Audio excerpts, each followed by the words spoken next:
Hello, everyone, and welcome to the Mancos Public Library. We are used to doing these programs in person, but we're all learning new ways of dealing and connecting. So this is our attempt to connect with community still.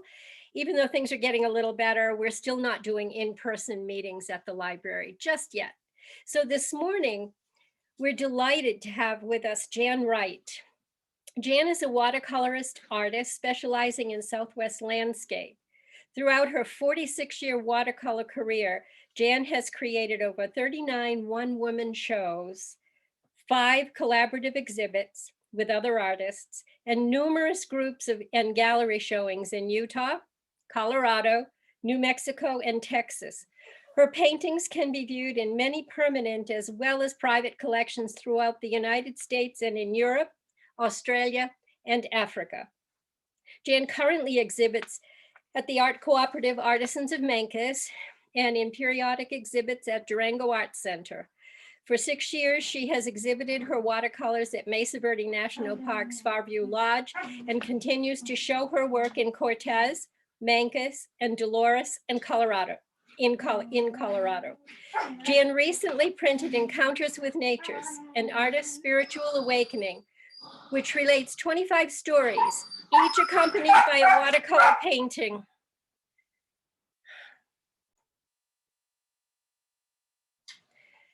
Jan's recently printed book, Encounters with Nature, an Artist's Spiritual Awakening, relates 25 stories, each accompanied by a beautiful watercolor painting of adventures and subsequent research of animals, birds, butterflies, trees, and stones that came into Jan's life with a profound teaching. Each of Jan's encounters with nature opened her to deeper wisdom and her spiritual awakening. Jan, I am so delighted. We've tried to do this for a while and we're finally making it happen. Thank you. Thank you, thank you. So I want you to tell us, please, what inspired you to write this book? And what was the stimulus that helped you to begin? Actually, it's very interesting. I've just had so many wonderful experiences out in nature, and I started journaling them. And so I finally decided that it was time to write them into story form. And I started doing that several years ago.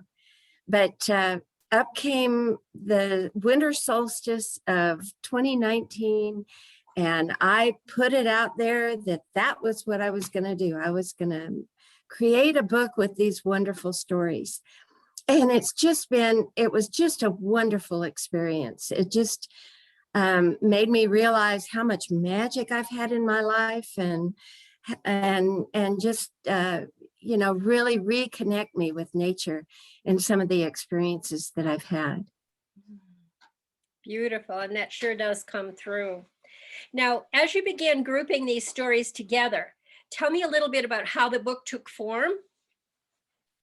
Well, it was interesting. I just started writing the stories and then I tried compiling them, and it ended up being very interesting in that it was in a third of when my life was in Salt Lake City and most of the time when I was married, a third of when I was divorced and in northern New Mexico, out in the boonies of northern New Mexico near Abiquiu, and then a third here in southwestern Colorado.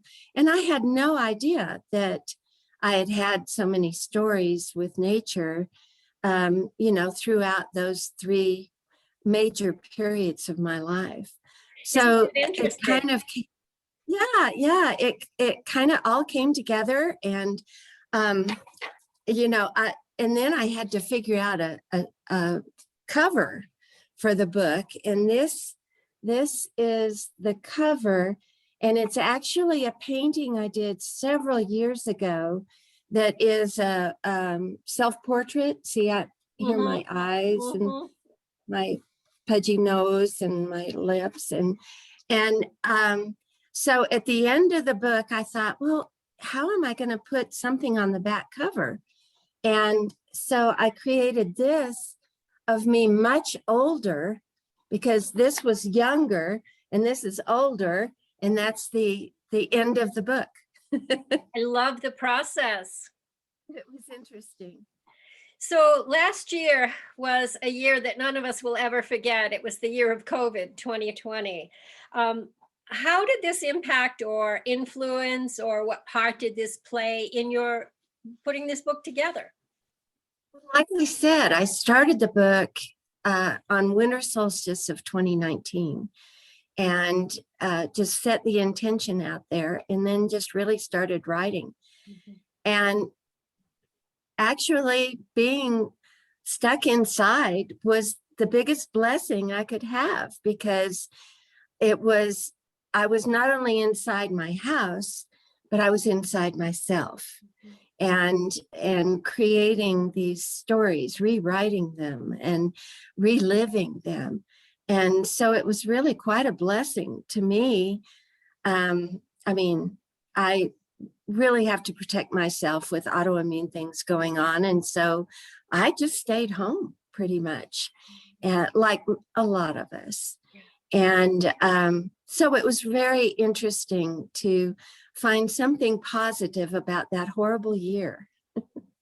That's beautiful. It sounds like it was really very rich and, as you said, a blessing for you.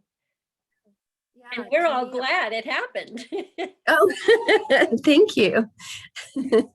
So tell us a little bit about the teachings that you have at the end of each short story in your book. For example, there's one on butterfly medicine. Um, I did some shamanic training, and I'm always looking for the lessons, for the messages in whatever it is that I encounter. And all these encounters with nature had a strong spiritual message for me, an awakening, a way of learning what it is, that they have to teach me. For example, with butterfly, you look at the many stages of butterfly. What stages are you in right now? Are you the larva just coming out of the egg and being able to come into the big world now? Or are you the caterpillar and voraciously eating and needing to nourish your whole body with what's out there?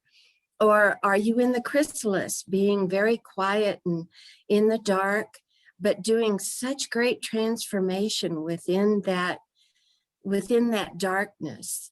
And or are you the butterfly, beginning to emerge and come out and dry your wings, so to speak, and be able to then fly off and go from one beautiful flower or event to another, tasting the sweet nectars of life. So beautifully put. And I think, as with so many things in nature in my life, this happens over and over again during my life. It's a cycle. Yeah. Very much so. Yeah. When I studied with a Hopi trained shaman, he would go in and talk to or relate to a grandmother that would adopt the student, and it was butterfly grandmother. And I thought, well, how come that's not just a really strong animal? Like red-tailed hawk brought me into a lot of my spiritual teachings. And what is it about butterfly? And then I realized all of those transitions related to transitions in my life.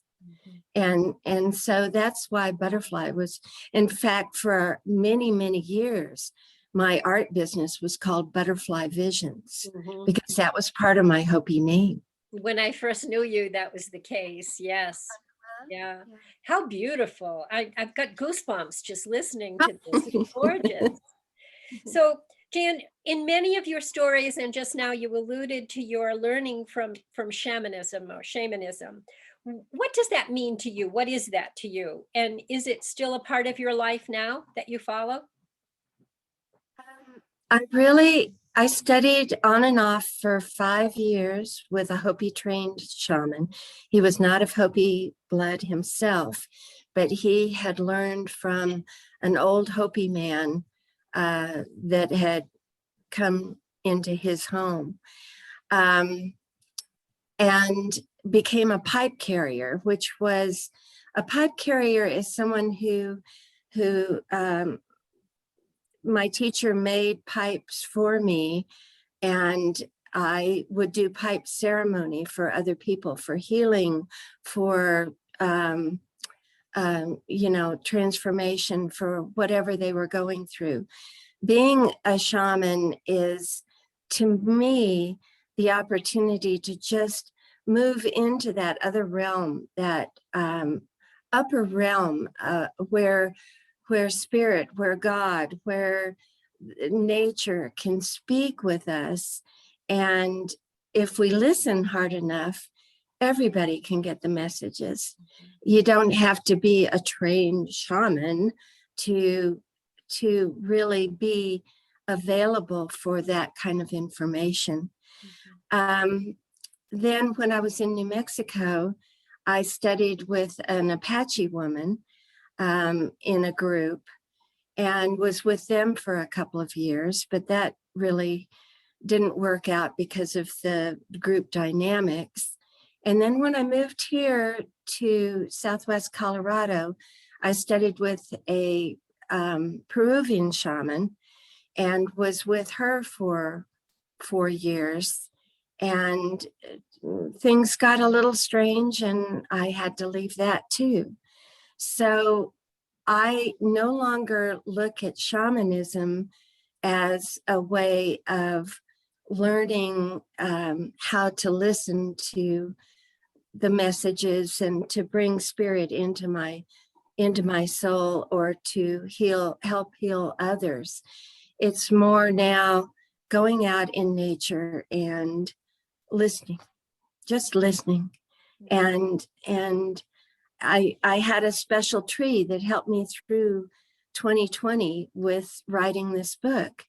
And that tree, I would get little messages, and it was very heartwarming. And I still go out and hug that tree because I'm so grateful. So no, I'm not doing shamanism anymore. But I think everyone has it within us to just be able to tap into that other realm and learn from that. I have a Native American friend, Oceana Fastwolf, and she says often, we're not a listening society.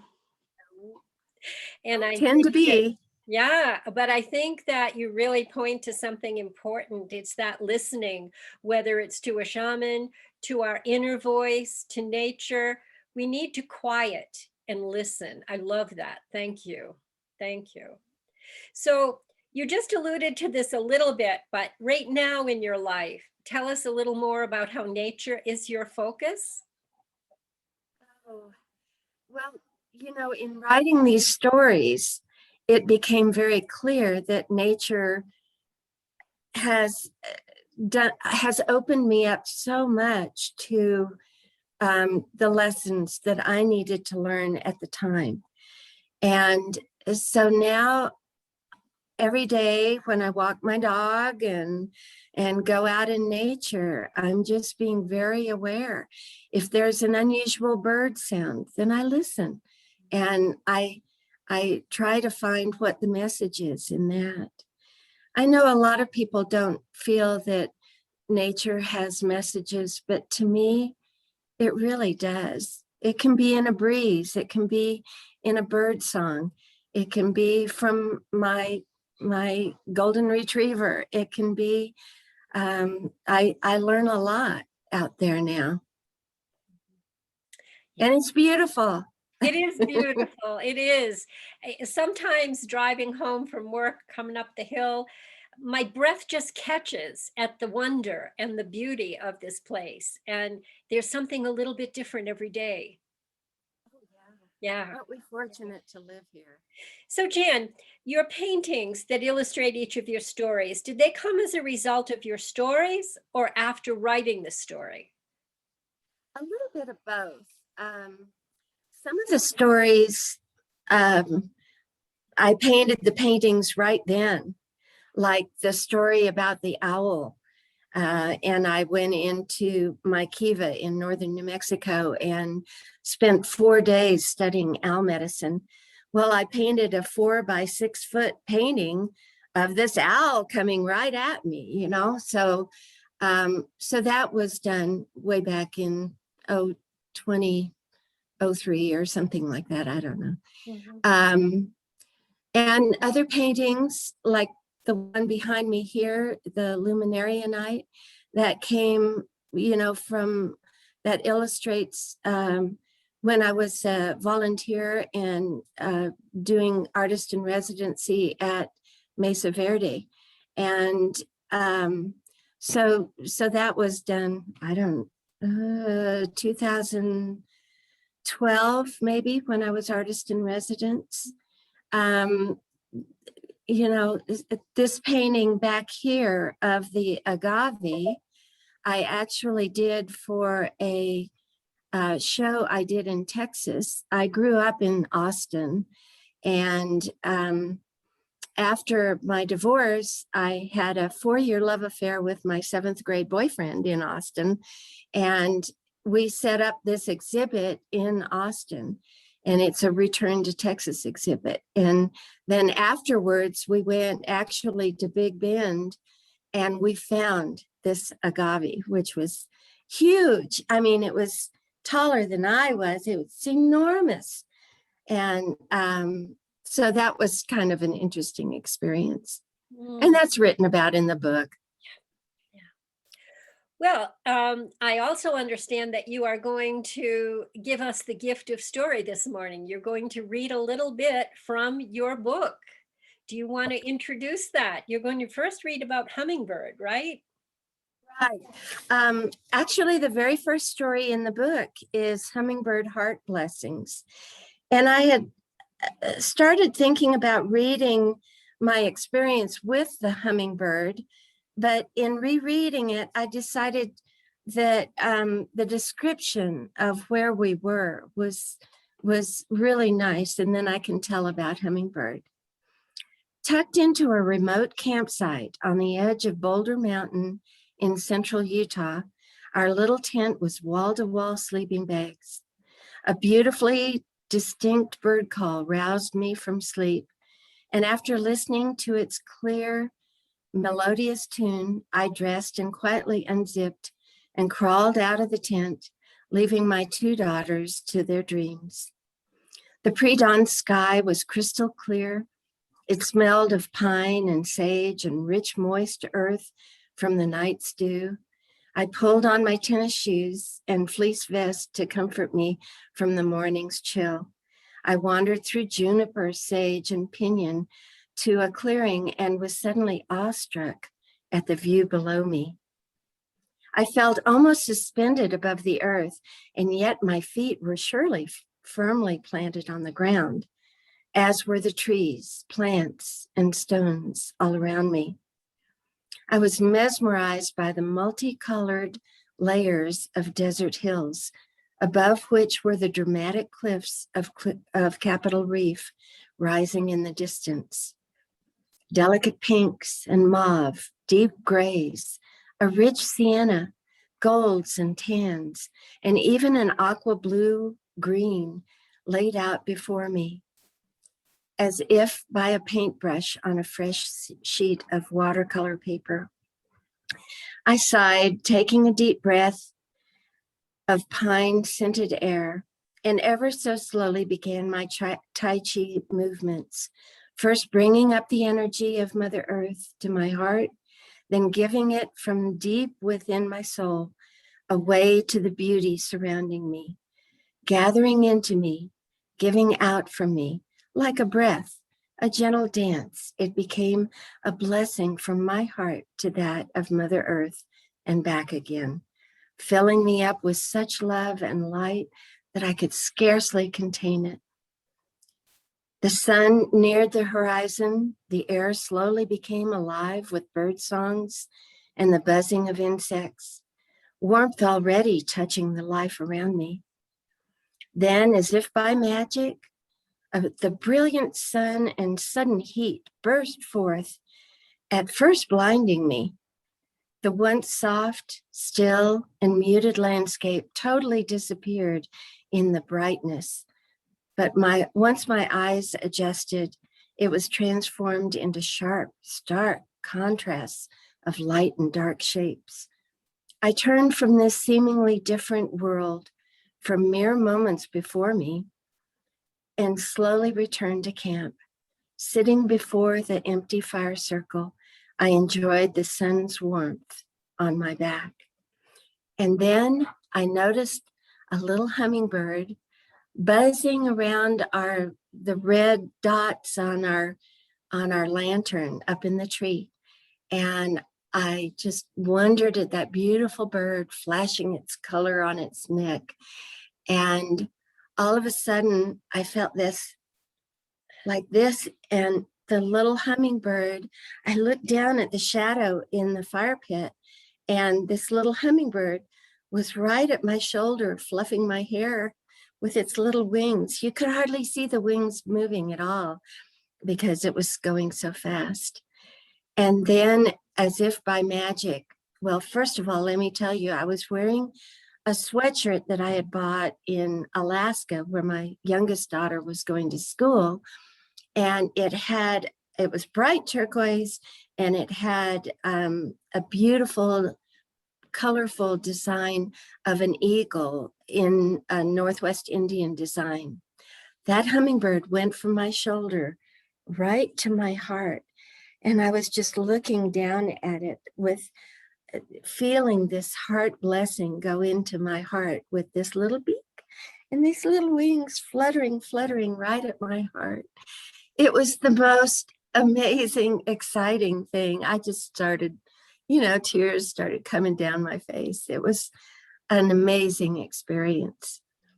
So that was my hummingbird heart blessing story. Wow, you used the word yourself, magic. What a beautiful, beautiful story. I think it's appropriate that we're doing this on a Sunday morning because I feel like I've been to church. I think what how we sweet. have, I think there is so much for me of in nature. God's there for me. And it sounds like God's there for you too. Yeah. So, are you going to talk a little bit with us about your dark night sky program at Mesa Verde? Yes. Let me move the computer over to let you see this. Oh, let me unplug. It was quite clear. Yeah. There's not enough. There's not There you enough go. light. You've got There it is. Okay, so this is called Luminaria Night Magic. And I don't know if you all know this, but about second Thursday of December, except for 2020, Mesa Verde hosts a Luminaria Night where we volunteers would go up there and light the little luminary bags along the paths. And one year I had the opportunity to help the archaeologists to light Spruce Tree House. That's the ruin in this, or the site in this painting here. And oh my gosh, I could go back into this site that nobody goes into and light the lanterns and look all around and see the thumbprints of the ancients in the beautiful work that they did in the mortar. Oh, it was just an amazing experience. And this painting was a result of it. The original is actually was 22 by 30, so it was much larger. This is a print of it. And I'm so excited to announce that Mesa Verde Dark Night Sky program, they just got their certification that they're going to use this image in their advertising. And I'm so excited. How beautiful. Congratulations. Thank They you. chose well. They chose well. Thank you. That is So really this is, exciting. yeah, I really am thrilled.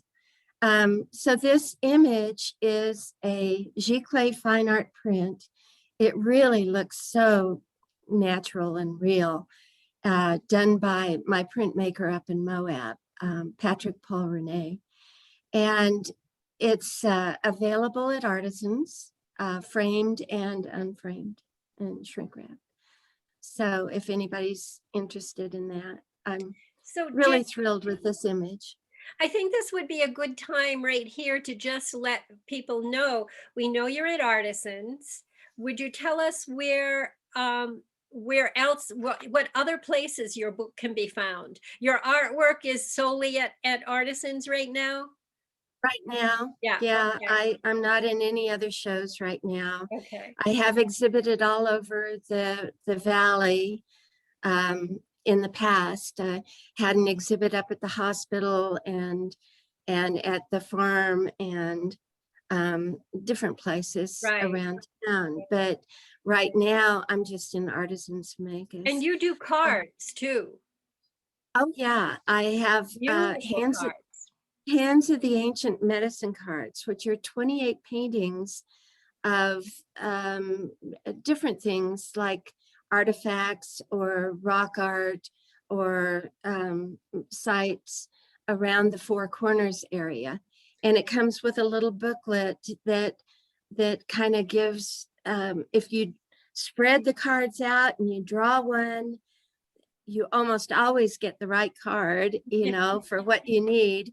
And then the little booklet explains what you might look at as far as, you know, why you might have drawn that card, what They're information. beautiful. They're beautiful. And what I loved, one of the things that I love so much about them is that I could identify with the places you were talking about. It's like, I know that place, you know, it was a place of my heart, you know. Yes. So back to where your work is. Oh, you also do greeting cards, don't you? I have a bunch of greeting cards from my past paintings that are only $1 a piece, you know, My God, because they're gorgeous. They're gorgeous. Oh, The kids love them. well, they're old inventory and I'm ready to send them on and out there. You know. Now back to your book. Tell us again, please, besides Artisans, where else can we find your book? It's at the Mancos Public Library. We Yes, love it is. It's I'm an excited. ecstatic. Yes. Thank you. It's at Maria's bookstore in Durango. Also, White Rabbit Books and Curiosities. If you haven't been to that cute little store, please go. It's so much wonderful. fun. It's just like you go around these little nooks and crannies and see all sorts of magic things. Feel It's a little really like cool. Alice. Yeah. And then it's also in Books in Cortez, the used bookstore there. And but definitely at Artisans. And that's where I've been selling most of them. I also have it at Back of Beyond Books in Moab, Utah. Moab. Nice, nice. Yeah. Well, Jan, you certainly have I don't know, enchanted so many people with your work. It's unique and it's absolutely beautiful. So this may be an unfair question, but what's next for you? Well, coming up really soon, like the 19th of June, is the Burrow Fest. Burrow Fest. And I'm one of the artists in Burrow Fest. There are 15 of us. And if you, it starts with a parade at noon where the Burrows are going to be dressed in costumes. Oh my. And then they're going to Boyle Park for an obstacle course. And then they're going to introduce the artists that will be painting their designated burrow. and my guy is Loki. And So he's you've won met all Sarah? sorts of. No, I've just seen him online. Okay, He's in Pagosa, I so see. I haven't gone out there yet. So he's but he and his lovely young owner have won all sorts of races all over Colorado and I think Arizona and Wow, everything. So it's really going to be a fun event. sounds it. It sounds it. Yeah. And then as far, Olio actually is doing, the restaurant Right. there on Grand Avenue is doing an exhibit of burl paintings and sculptures from lots of artists all over. Sweet, So sweet. I encourage everybody to make sure to go into Olio and Absolutely. see all of these pieces. And Yeah. my piece is, I have 3 burrows hidden in the landscape of the Grand Canyon. 3. Yeah, they're part of the landscape. I found But you can. one, but now I'm going to have to go back and look again. I thought I did so well to find one. No, there are 3, Okay, Madge. all right. What fun. Yeah. So So you're going to do one more reading for us, but before we go there, in terms of art and nature and life, is there anything else that you'd like to convey to our listeners today? I know we didn't talk about this, but you're such a yeah, wise woman. I have to I ask. I think I say it in the conclusion, Okay, which is in kind of poetry form. perfect. And that is the last paragraph of Right. the poem. Awaken to the wisdom of the natural world. Really listen to the breeze and the bird songs, the ancient wisdom of elder trees, the messages of animal encounters, even words from stones. We all are full of amazing waking dreams, visions, messages, and understanding, connecting us to the natural world and to God, if we only listen. Life is a vision quest. So I'm excited about this book. Writing it made me realize how much pure magic I've had in my life. Mhm. And it was time to share that with other people. And the introduction actually talks about my life and the depths that I have gone to, and now the coming up, the releasing of depression and all sorts of things, and now just really trusting in nature and trusting in our own hearts to look at nature and listen Mhm. and gain the wisdom that's all out there for all of us. I felt a little bit like I had been on a mini retreat after I read your book. I read it in a 3-day period. I wanted to savor it. So I read bits and pieces outside.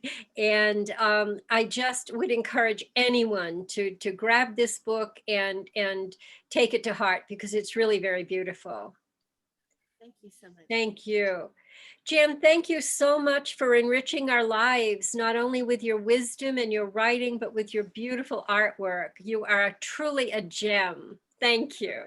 You're so sweet, and thank you for this opportunity.